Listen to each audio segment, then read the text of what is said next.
Financial terms में जो US में बैंक्स का बुरा हाल हुआ वो ज्यादातर उन एक्सोटिक प्रोडक्ट्स के कारण हुआ। थैंकफुली हमारे यहाँ हिंदुस्तानी अर्थव्यवस्था में वो एक्सोटिक प्रोडक्ट्स नहीं थे, जिसके कारण ये सर्वाइव हो पाया।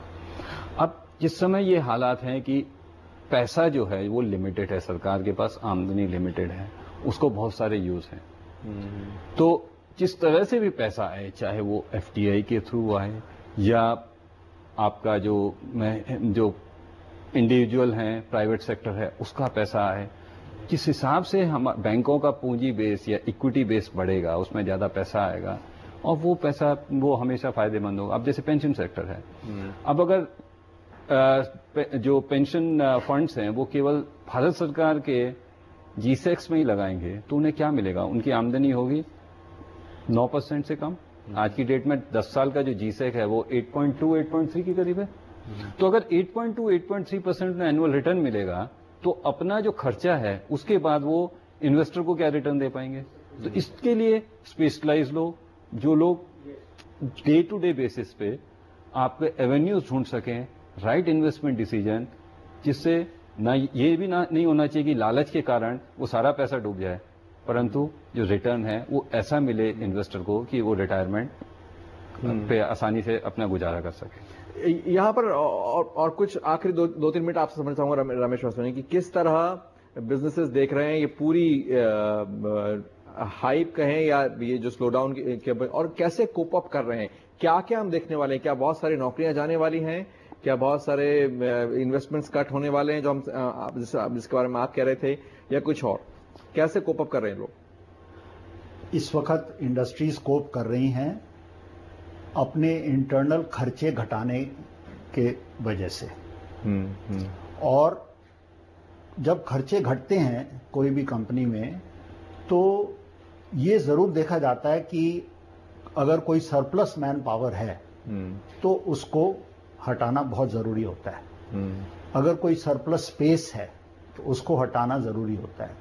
तो लोग क्रैम्प होके अपना काम करते हैं, कम जगह में काम करते हैं, पावर का खर्चा कम होता है, एयर कंडीशनिंग का खर्चा कम होता है।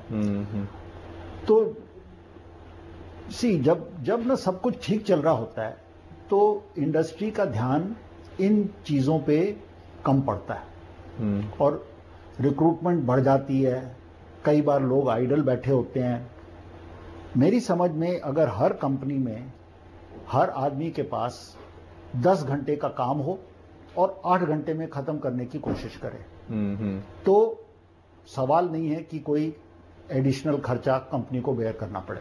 Arun Kejriwal, how are people coping up? कैसे क्या क्या सुन रहे हैं आप कंपनी से, उनके मालिकों से? क्या कर रहे हैं वो ताकि इस स्लो डाउन से या उसके फियर से कोप अप कर सकें? या आप कैसे कोप अप कर रहे हैं? मेरा 2 चीज अवश्य हो रहा है। एक, कई जगह कटौती देखी जा रही है, लोगों में कटौती हो रही है। दूसरा, जो कॉस्ट कटिंग मेजर्स हैं वो हो रहे हैं और सैलरी कई जगह देखी गई है जहां पे सैलरी 15 से 20% कट की गई है। तीसरी चीज जो देखी जा रही है, मैन पावर रैशनलाइजेशन और प्रोसेस में इंप्रूवमेंट कहां हो सकता है वो देखा जा रहा है जी, जिससे कि कॉस्ट कट करके वही प्रोडक्ट सस्ते दाम में बन सके। ये सब चेष्टाएं हो रही है। लेकिन एक जो फर्क है, जब भी अपन ये स्लो डाउन की बात करते हैं, 2008-9 जो ग्लोबल स्लो डाउन था और जो 2012 की जब बात करते हैं, 2008-9 में भारत बाल बाल बच गया था। इस बार जो है अपने यहाँ पे वाकई में एक स्लो डाउन है और मेरे ख्याल से इससे भागने में या इसे एक्सेप्ट नहीं करने में अपने को कोई किस्म का फायदा नहीं होगा। We need to accept it और हमें इससे ये मान कर कि ये स्लो डाउन है अपने देश में and we need to correct it.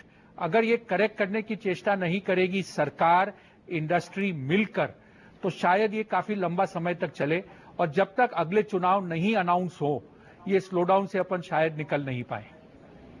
तो बिल्कुल, तो यानी स्लो डाउन को चुनावों से ना जोड़ा जाए और आपने जैसे कहा कि इससे मान लेने में और उसका सामना करने में ज्यादा समझदारी है ताकि तरीके निकाले जा सकें। बिजनेसेस हो, देश की इकोनॉमी हो, रूरल इकोनॉमी हो, अर्बन इकोनॉमी हो, कैसे निपटना है स्लो डाउन से, ये सोचना समझना होगा। अरुण केजरीवाल, रमेश वासवानी, देवेंद्र पंत, आपका बहुत बहुत शुक्रिया, आपने वक्त निकाला।